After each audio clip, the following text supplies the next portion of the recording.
Hi, I'm Sophie, and welcome to my world.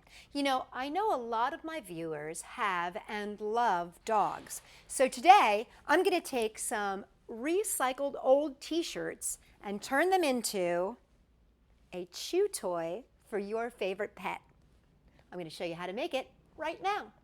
So for this project, we're going to need some old t-shirts, and I've got two colors here, a pair of really good scissors, and a rubber band.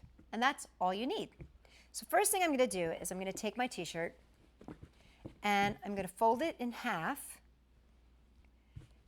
And then what I'm going to do is I'm just going to cut a thumb's length, about 1.5 inches across to make a strip. So see, I've got this folded in half and I'm going to cut a thumb's length across. Now I'm going to make 3 of these strips. I want to give this a little bit of variety, so I'm going to actually use 2 different t-shirts here. But I'm going to cut across here and make 1 strip. Again, measuring up just a thumb's length and cutting a second strip. This is why you need a good pair of scissors, because you're actually going through 4 layers of fabric here. Now I'm going to make 1 last strip out of a different t-shirt just to give it a little bit of variety. Now this t-shirt is going to be a little smaller, but that's not going to be a problem, as you'll see in just a second. It's not quite as big as my orange shirt, but I like the white and I also love the tie-dye. So what I'm going to do now is open these pieces up.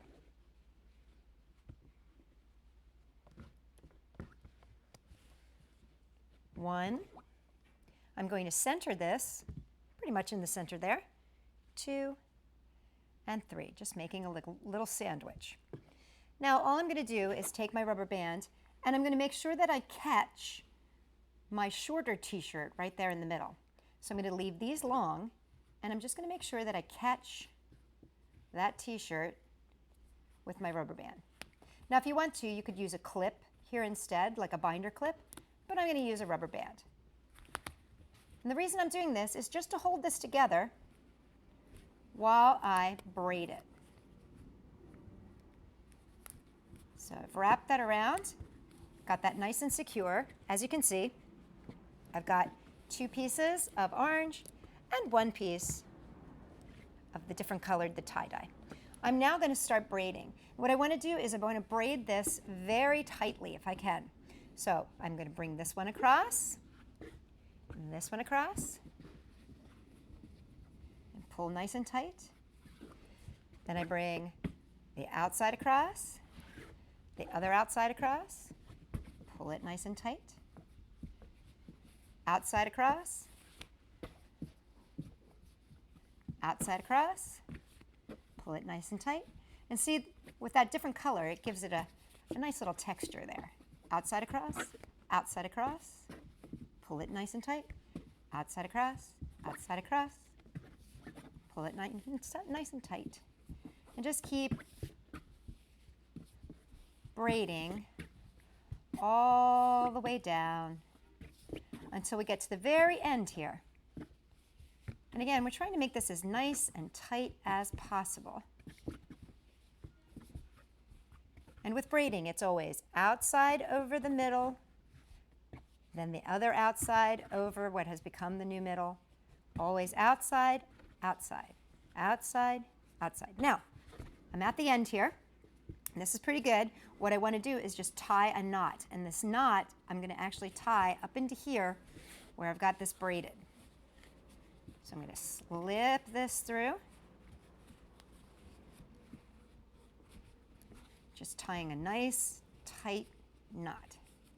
Pull that through and pull that as tight as you can. Tight, tight, tight there. Like that. Now what I can do is snip right here where that loop is. And snip, and snip, and got a little bit of this white here, and snip. Just try to make sure you get in between those loops there, so you get that nice snip. There we go. And now I'm going to go to the other side. Now this is where my rubber band is. Now because my rubber band is all tangled and tight, I'm just going to cut it off. But you could always slide it off. Keep your fingers here, and now tie it off. Now you're probably wondering, why did I use the rubber band in the first place? The reason I did that is because I wanted to make sure that I got my braid in my knot. I wanted the knot to be braided. See, the knot is braided.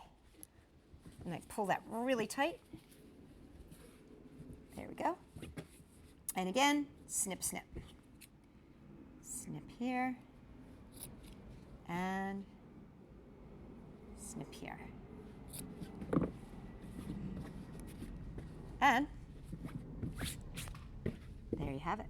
And that's all there is to making a fantastic, fabulous chew toy for your favorite friend. For more fun ideas for your pets and for your friends, come and check us out at Sophie-World.com.